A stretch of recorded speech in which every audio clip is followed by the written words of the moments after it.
emeğin hakkını, savaşa karşı barışı, emperyalizme karşı bağımsızlığı, ırkçılığa ve şövenizme karşı hakların kardeşliğini kararlılıkla savunan testiler olarak bu değerlerin hedef tahtasına konulduğu koşullarda ne iş güvencesinden ne de sendikal hak ve özgürlüklerden de söz etmenin mümkün olmadığını düşünüyoruz.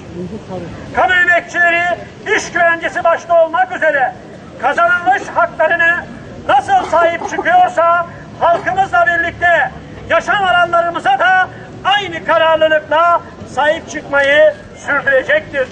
Siyasi iktidarı kamu emekçilerinin ve halkın geniş kesimlerinin taleplerine kulak vermeye çağırıyoruz.